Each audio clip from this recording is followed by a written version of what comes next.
Ambalma Sheriff Latili Flobo Malikono ani Malikoka ame wale nyuando folike kanyeshi au kilingeli mbela jilima fu au sigiyorola ama fonga kwa bisimila kwa jabaran su mandi koroni ako bamananga kuna funi alikene udaye lentoi kene do sigira yasa kasika mogola donia ani kula famia saria tasira do oka ni oe apatridi mali jamana konnana apatridi yere fenyi mime moho ya maruya kasika hake unyini jamana fe yasa kasika wala like kosebe saria inka mali sharia ku ministry so unu udeme bagaje kulu uluka bulodi nyoma hukumun konnana we donta kawari akalankene bado sigi min damne na ka bembi tarata so madama octobre kalukli mugani kili abito sina foka tabla octobre kalukli ani flala samba flani muga ani duru CCB ukonnana usiratika ofe akene daele mbara simfe so madaina bara ubela jilin shiriara mali saria ku ministry alife kafra alika maba chama wero kumekene konnana yasa alisa anga famia ka bunya ni sharia ksenga ni we apatridi anga jeka madame Traoré Jeneba Jakite ni ali conseiller technique ministry suko folina alika lasilu nyamada Sadio Sidibe ani Abdoulaye Jara uluka magalamanna atelier kuna foni ndi atelier ani kamro la famia fenka no banga sigidawla femina la kodonite na ma fama ko apatridi bamananka ko fasuntanya mo min be na ti se ka foni ni jamana indinyi nya atelier nke pour que ka abe fomma ko autorité administrative na fanga gouverneur anga fanga tigu ani critique law ani société civile mo ka ula donia ni fenka fen ma ansengoro anga donia bataka parce que moko ka jatemine batala moko do ibu la ko don mu fe nu moko jora papier dola service dawla ina fo certificat de nationalité ina fo carte d'identité ina fo passeport donc moko do ube gele obi na uma pour que ka ira ka fo uli mali dene donc ka kani mali passeport ka kani mali carte d'identité olu beto o chocolate boni carte d'identité d'un tibolo passeport d'un tibolo ina fo wolo 70 tibolo hake chama be ibe jiamunu fana nakada oka ina fo ikaye ko la don irabe be geleya ina fo wolo 70 mogomina aka atse ka to sebe ko la atse ka baraw soro aka mogoya ere mi se ka fo ka mogoya ere be lanoko kene insigirare pour que ka anga jamana administration ina fo anya mala chugumna commandant be anno ani anga gouverneur bon maire fana bena critique law bena olu de da be do ni barina ko sebe parce que na fora ko wolo sebe amba do wolo sebe meru ka barare do commandant da fena mi do ala wolo sebe ngo na galera chuko do la juge da bi do la forme ko jugement supplétif donc olu be de sebe munu jora ka bo ni fen keleli la donc olu de weli la sans pour que kana olu la kuna fonia ka ira ka fo jamana saria dota na ira la ka fo mo mi tien yere la dalwa foi tabolo kale malidenye abe bla minami kono pour que amana fo choko ko malidente hadamaden do aka hadamaden hake obise ka kolosi choko mina ko luto poto sebe in koni ala wali ali o baro de bisena barakeda do de bina sigi senga sanno sebe in la wali ali na be forma ko commission nationale chargée des apatrides o barakeda ina sigira senga na ira la ka fo choko ya sila mo ni tigla mo ni maseka na ndalu amma ira ale malide abi kalfa o commission ima o commission imba lage sebe in kono nana afara ko droit min hake mun ba fana bolo olu hake olu seka kolosi choko na ka a to aka adama kono nana na mana papier soro choko sega li mana daka papier ka abe donc ka fonni dunaye papier dira maka soro na manka ango fo wolo sebe be seka di dunama atike malide mami ni wolo la malila ubi ma wolo malla otala ifaye malide ibaye malide wolo la maliko ne wolo la maliko kan malide ifaye malide ibaye jamana were moy ou bien jamana tando wolo la maliko na wolo la maliko kan malide wolo la maliko na yanno fate malide bate malide oteke malide wolo sebe be dima parce que abe fom ma ko arrêtement de naissance principe do la fom ko principe de l'universalité mo wolo la yoro o yoro wolo sebe be dima mais ato yoro en faso de nya sebe dima atike o jamana dengi wolo sebe dilima jamana kono atike jamana dengi fango de fo o de filibe chama soro nu na ni wolo sebe ndro kana ira anga famaula obi kadante takaduma obi anga passeport takaduma certificat de nationalité be duma wolo sebe ti mo ko ke jamana dengi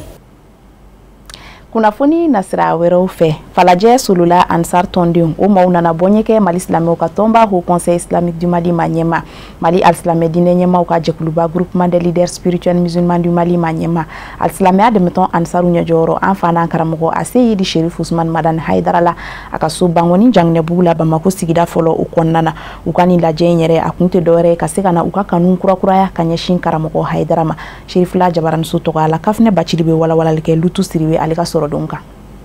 falajɛ solula alsilamɛya dɛmɛtɔn ansaru ka comité cɛw fara musow kan denmisɛnnin mabakɔrɔ u jɛrɛla ɲɔgɔn kan ka sira latagama kɛ kana alsilamɛya dɛmɛtɔn ansaru ɲɛjɔyɔrɔ ziyara Mali silamɛtɔn Haut Conseil islamique du Mali ma ɲɛma Mali silamɛ diinɛ ɲɛmɔgɔ ka fara ɲɔgɔn kan jɛkuluba groupement des leaders spirituels musulmans du Mali ma ɲɛma an fa n'an karamɔgɔ a Seydi Sherif Usman Madani Haidara sigi in kɛnɛ kan u nana dugawu ɲini karamɔgɔ fɛ alsilamɛya donkan baya layidu wɔrɔ fana minɛna k'a segin ka kurakuraya ansaruw fɛ u ni an karamɔgɔ ka sigi kɔnɔ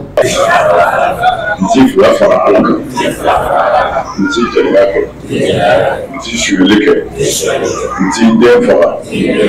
nti namara kɛ n se hɔrɔnta kɛ bolo kɔrɔ ni kira Muhamadu ye bila baara ɲuman min na n b'a kɛ ala k'a minɛ ala k'an sankɔrɔ ala k'an sankɔrɔ ala kira bonya kama sɔli ala rasul bɛnni ni sigi in ye ansaru y'a laɲini ka n'u ka kanu kurakuraya ani ka layiduw kurakuraya ka ɲɛsin zamzamiyu ma waleɲumandɔn foliw kɛra ka bonyamasegin kɛ ka tanuninkan camanw ni seereyalikanw kɛ alsilamɛya dɛmɛtɔn ansaru ɲɛjɔyɔrɔ yɛrɛ kan an nana dugawu ɲini n'an karamɔgɔ fɛ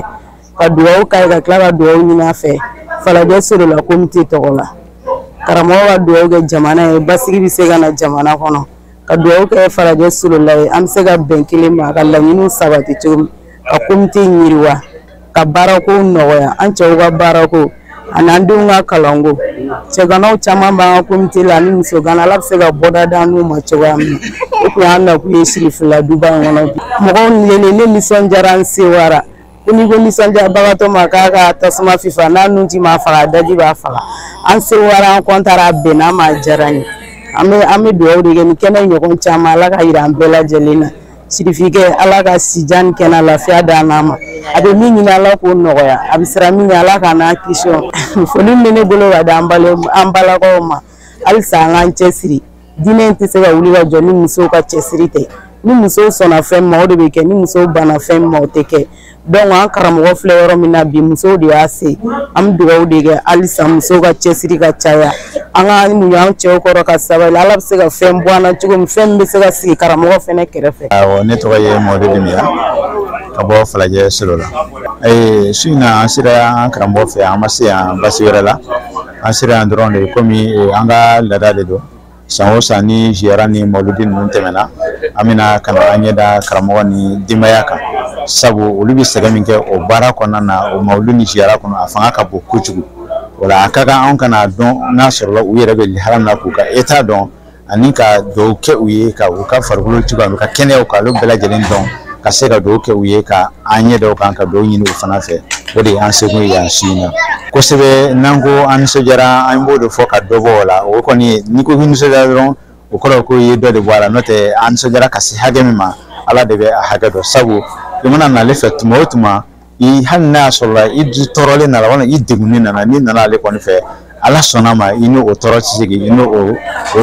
gɛlɛya o fana tɛ segin ala bɛ sɔn ka o nɔgɔya donc ale yɛrɛ yeli o ye hɛrɛ ye anw ma o ye sewa ye anw ma wa o ye nisɔndiya ye anw ma dantɛ min bon solola mɔgɔ ka ca ka sababu kɛ an bɛ waati min kɔnɔ sisan période min kɔnɔ sisan essence ko gɛlɛya ye an sɔrɔ kosɛbɛ n'o tɛ mobili in tun an kana an bolo a ka ca kosɛbɛ nka an y'a jateminɛ dɔrɔn walasa ka baara la nɔgɔya an ye mobili kelen ɲɔgɔnna fa ka na mɔgɔ 20 ani 7 ɲɔgɔnna ka se ka na an ɲɛ da an karamɔgɔ kan an fa n'an karamɔgɔ a Seydi Sherif Usman Madani Haidara a yɛrɛ kelen kɔfɛ ka falajɛ solola ansaru bisimila a y'a ka nisɔndiya jira ka sanga ni u ka bɔɲɛ ye ka tila ka foli kɛrɛnkɛrɛnnen ɲɛsin u ma u ka cɛsiri ni timinandiya la diinɛ dɛmɛli baara la walasa ka sigi kun cɛ hɛrɛ ani barika kɔnɔ Fatiya taara ka dugawu don kɛ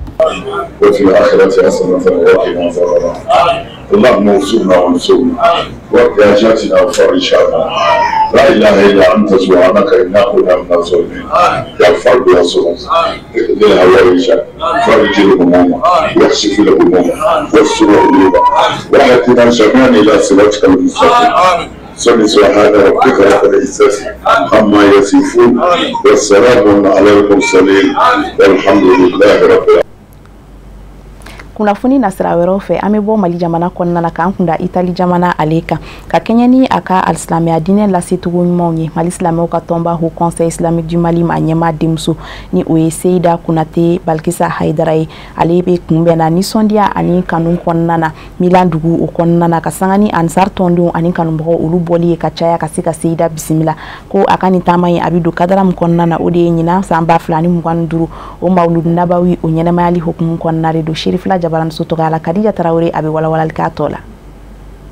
Ansaru ni kanbo bole ko kono kuluni ngata alislamo ka fara ɲɔgɔn ka tɔnba Haut Conseil Islamique du Mali ma ɲɛma ale denmuso Madame Konate Seyida Balakisa Hayidara ale kunbɛn bonya ani karama kɔnɔna na. Ale min ye a ka taama bere ta ka da Itali jamana kan walasa ka taa Alahu Taala ka diinɛ o cari alislamo ni ɲɔgɔn cɛla la kɛrɛnkɛrɛnnenya la talikaw olu ka Mawuludu Nabawi édition 2025 o ɲɛnamayali ɲɔgɔn fɛ. O siratigɛ fɛ maa minnu farala Sherifu muso kan ni k'a bilasira a ka taama in kɔnɔna na olu nisɔndiyalen u ka nisɔndiya an'u ka folikanw da kɛnɛ kan.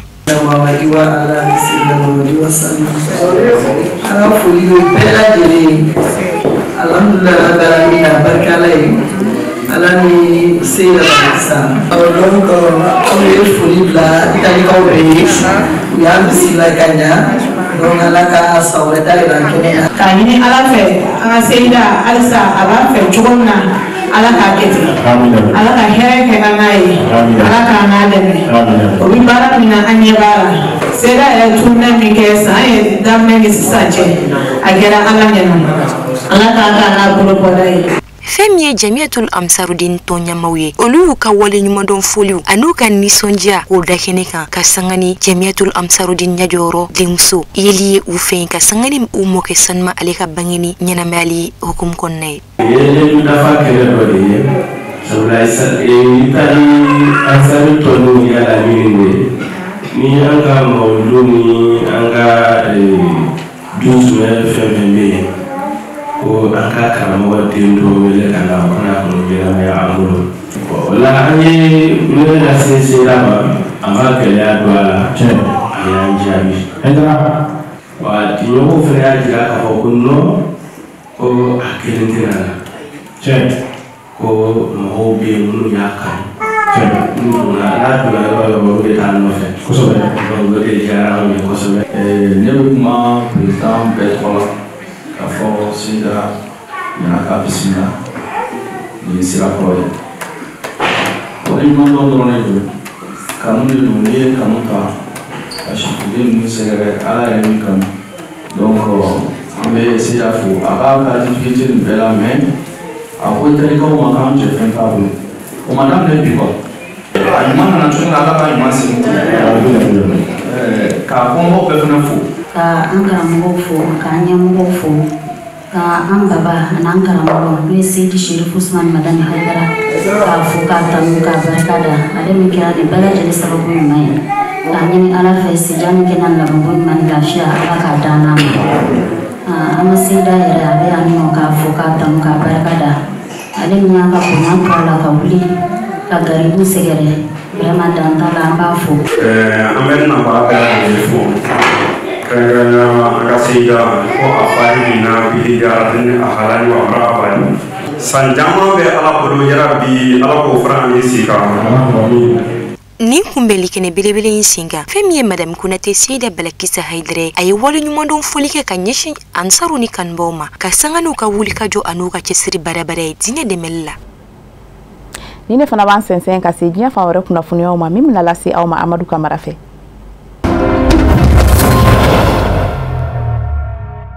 ka bɛn ni Côte d'Ivoire jamana ɲɛma kalata ye ni a bolo dalen bɛ sibiri octobre kalo tile 25 san 2025 ni wele bilalen bɛ kalatala maa miliyɔn 8 kunkanfɛn ma yasa kana ka jamana ɲɛma kura suganti n'o dɔ ye Alassane Dramane Ouattara n'ale yɛrɛ jamana ɲɛma kɔrɔ ye a nɔnabila la n'a si bɛ taa san 83 la ni n'a ka siɲɛ 4nan Alassane Dramane Ouattara a k'i kan bɔ jamana ɲɛmaya nɔfɛ min faamuyalen tɛ gwara dabaw fɛ kɛlen bɛ ka wele bila fanga ni jɛkulu bɛrɛbɛrɛ tɔnw bɛɛ lajɛlen k'u fanga kɛ kelen yasa ka ni ma kofɔlen bali manda 4nan sɔrɔli la. Abidjan Faba Jean-Louis Bion n'ale fana ye cɛbɔ ye ni kalata hukumu kɔnɔ a kɛlen bɛ ka wulikajɔw boloda fan caman fɛ ka wele bila a kanuba n'a lafasabaw ma u ka bɔ kana kalata a tɔgɔ la min n'a to a na kɛ jamana ɲɛma ye kalata in senfɛ k'a jira k'a fɔ ko PDCI ni olu ka cɛbɔ tun ye Tidjane Tchami olu kɔni ma conseil di fansi fɛ ko ka kalata ni ma kofɔlen bawo olu ka cɛbɔ n'o ye Tidjane Tchami ale balila ka i kan bɔ ni jamana ɲɛma kalata in na kalata labɛn ni jɛkulu conseil constitutionnel maaw fɛ. Côte d'Ivoire jamana ɲɛma kalata u ka fanga sɛnɛmatɔn ma 3 bɔɲɔgɔn ko n'o dɔ ye Simon Eive Bagbo ye ka fara Awa Melo ale ni Henriette Lagou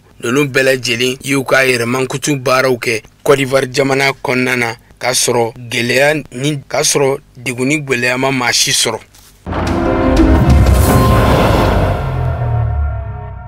Cameroun jamana ɲɛma kɔrɔ ni ale yɛrɛ tun ye cɛbɔ ye a nɔnabila la n'o ye Paul Biya ye a jirala k'a fɔ kalata minnu kɛra dɔgɔkun tɛmɛnen kɛrɛnkɛrɛnnenya la octobre kalo tile 12 san 2025 a jaabiw kunfɔlɔ olu bɔra ka bin jaabiw minnu kɛmɛ sarada a jirala k'a fɔ Camerounais 53 n'a kunkanfɛn olu ye danaya da Paul Biya kan yasa a ye se ka kɛ jamana ɲɛma ye. Maa min dalen b'ale kan n'o ye Isa Shiroma Bakari ye ale ye kɛmɛ sarada maa 30 n'a kunkanfɛn olu ye danaya dale kan n'ale bɛna jɔyɔrɔ 2nan na jɔyɔrɔ 3nan o ye Cabral Libi ye n'ale ye kuru 3 kɔri 41 b'o sanfɛ ale y'o sɔrɔ. Bello Buba Miagari ale ye kuru 2 kɔri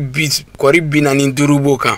ale bɛna jɔyɔrɔ 4nan na k'a jira k'a fɔ ko jaabi kunfɔlɔ minnu binnen filɛ nin ye kalata labɛnni kɛ jɛkulu 58 minnu sigilen bɛ Cameroun fan bɛɛ lajɛlen fɛ o jaabiw bɛ ta k'a di commission de recensement maaw n'o ye maa 33 ye olu bɛna u ka dantigɛliw k'a la an'u ka sɛgɛsɛgɛliw kɛ k'a lase conseil constitutionnel n'olu yamaruyalen bɛ ka kalata jaabiw labanw di don nataw la u na sigi kɛ ka fɛsɛfɛsɛliw kɛ ka sɔrɔ ka jaabi laban ninnu ko o bɔ ko bin Cameroun jamana ɲɛma kalata bunakun kan k'aw ladɔnniya k'a fɔ k'an bɛ don min na ko bi maa minnu yera ni kalata in na ni u binna u si ma damakasi sɛbɛn ta ka ɲɛsin conseil constitutionnel maaw ma n'a tun bɔra Joshua Ozila ale tun ye damakasi sɛbɛn dɔ don ka bɛn tɛnɛn octobre kalo san 2025 ale y'a ka o damakasi sɛbɛn a ye o sama k'a bɔ yen k'a jira k'a fɔ ko jaabiw minnu bɔra ka bin ale jɛnnen bɛ n'a ye minnu kɛra octobre kalo tile 12 san 2025 wa jaabi laban ninnu bɛɛ sigilen bɛ k'u kɔnɔ octobre kalo tile 22 san 2025 maa min bɛna kɛ Cameroun jamana ɲɛma ye Paul Biya walima Paul Biya nɔna o na dɔn Camerounɛw fɛ ka bɛn nin don kɔfɔlenw ma. Sudan jamana kɔnɔ u ka pankulu jigi kɛnɛ ba n'o ye aéroport international Khartoum ale kɔni kɛra wɔrɔ ye jatigɛwale kɛbaw ye mugujugu caman fili ka ɲɛsin wɔrɔ kofɔlen ma kunnafoni sɛmɛntiyara maa caman fɛ lakanako nasiraw fɛ Sudan jamana kɔnɔ kuma min na Sudan jamana maa ɲɛmaw labɛnnen bɛ ka u ka pankulu lawuli k'i kunda diɲɛ jamana wɛrɛw kan bawo u tun lajɔlen bɛ a bɛ wagati jan bɔ kabini avril kalo san 2023 ka sabu kɛ gwɛlɛyaw caman ye k'a yira k'a fɔ ko Sudan jamana kɛrɛnkɛrɛn u ka kunnafoni di sɛbɛn min bɛ n'o Sudan Tribune laseliw senfɛ fɔ Sudan golomasiri taabaw u ye mugujugu caman de kunbɛn mugujugu minnu tun ɲɛsinnen bɛ pankulu jigi kɛnɛ ma ka sabu kɛ kunnafoni jɛlenw minnu sɔrɔla u fɛ minnu kɛra sababu ye u ka se ka nin waleya cɛjugu kɛli bali ka ɲɛsin pankulu jigi kɛnɛ ma an b'a lɔdɔnniya k'a fɔ ko Sudan pankulu jigi kɛnɛ a bɛ wagati bɔ kɛlɛ min bɛ senna a tun tara ka ɲɛsin pankulu jigi kɛnɛ ma pankulu jigi kɛnɛ min yɛrɛ a baaraw lakuruyali bɛ senna a bɛ wagati damadɔ bɔ o baara lakurayali gwɛlɛya caaman sɔrɔla la ka sangani mugujugu filili sangani wagati ka ɲɛsin pankulunjigi kɛnɛ ma u ka faba Khartoum kɔnɔna na kabini dɔgɔkun tɛmɛnen u ka golomasiri tabaw ka daga wɔrɔ mun bɛ Khartoum kilebiyanfan ka se a babolofɛla ma olu kɔni bɛɛ lajɛlen tile 2 kɔnɔna na mugujugu filila ka ɲɛsin o wɔrɔ kofɔlenw ma Sudan jamana kɔnɔ. Amnesty International n'ale ye bunahadamadenya lakanali jɛkulu ye diɲɛ serekɛnɛ ni Nations Unies tɔnba ka bunakun kan a ye a ka gafe sɛbɛn bɔ k'a bin gafe sɛbɛn min kɛlen bɛ ka Tanzanie marabagaw ka bolo kɔni sin u ma ka bɛn ni bunahadamadenya laburujali walew caaman ye min taara ka ɲɛsin fanga marabagaw fɛ ka ɲɛsin fanga sinamatɔnw maa nanama sumalenw kunnafoni dilaw hakaja fɔ ka se maa minnu bɛ Tanzanie jamana kɔnɔ n'u ka baaraw bɛ ɲɛsin bunahadamadenya hakɛw la sabatiliw ma ni kunnafoni y'a yira k'a fɔ ko Tanzanie jamana ɲɛmaw bi maa o maa ko e bɛ Tanzanie jamana kɔnɔ e ni fanga dati fili kilenna walima e ni fanga ka yeta ti kelen ye dabi ye sunati ye bawo kuma ni kuma bunahadamadenya hakɛ burujali kɛwalew an'u ka jo sariyaw olu sɔsɔli o de ɲɔ ɲalen bɛ nin jamana kofɔlen na ka bɛn ni kalata nataw olu ɲɛbila baaraw ye n'o bolodalen bɛ Octobre kalo tile 29 san 2025 an b'a lɔdɔnɛ k'a fɔ Tanzanie jamana ɲɛma n'o ye Samia Suluhu Hassan ye a kɛlen bɛ ka fɛɛrɛ min sɔrɔ bi o de ye ka gwara dabaw fanga sinamatɔnw maa nanamakɔ sumalenw kunnafonidilaw hakaja fɔ ka se maa wɛrɛw ma minnu bɛ kuma ni kuma fanga ka filiw dajira jamana kɔnɔdenw na baara cɛjugu n'o o kɛlen bɛ o taabolo ye kɛlen bɛ ka binkani kɛwalew faaliw olu n'a ɲɔgɔnna wɛrɛw ta ka ɲɛsin o maa kofɔlenw ma Tanzanie jamana kɔnɔ ni kuma in na k'a lɔdɔniya k'a fɔ ko Tanzanie jamana ɲɛmaw u kɛlen bɛ ka maa caman minnu minɛ k'olu bila kogoba 4 ni ɲɔgɔn cɛ u ka hakɛw ɲinitɔ senfɛ minali ninnu a yirala k'a fɔ ko nin bɛɛ lajɛlen bɛ ka kɛ ni bunahadamadenya hakɛw burujali ye o waleya cɛjugu n'a ɲɔgɔnnaw minnu dɔw yɛrɛ bɛ tali kɛ maa dɔw bɔnɛni la u ni na dɔw bɛ ta ka tununiw ye dɔw bɛ wajibiya ka jamana bila wasa I ni kala kana n'o tɛ n'i yera k'e bɛ Tanzanie jamana kɔnɔ nin waleya ninnu n'a dɔw bɛ se ka dankari I ni la o de ɲɔ ɲalen bɛ bi an bɛ don min na ko bi Tanzanie jamana kɔnɔ. O de fana bɛ dansigi kɛ bi bamanankan kunnafoni sɔrɔlenw na minnu sera ka labɛn kunnafoni di so ɲɛmaayaso fɛ ka bɛn ni sanga in ye ka se ka o ta ko da aw tulo kan an bɛ segin ko kura k'aw fo aw tulo majɔ a n'aw ka ɲɛmadali la n'Ala ma basi kɛ n'a ye diɲɛ kuma wɛrɛw yira an na an bɛ segin ka ɲɔgɔn sɔrɔ ni kɛnɛ kelen kan ni waati kelen na yan'olu cɛ aw k'an bɛn Ala ka su yɛrɛ d'an bɛɛ lajɛlen ma.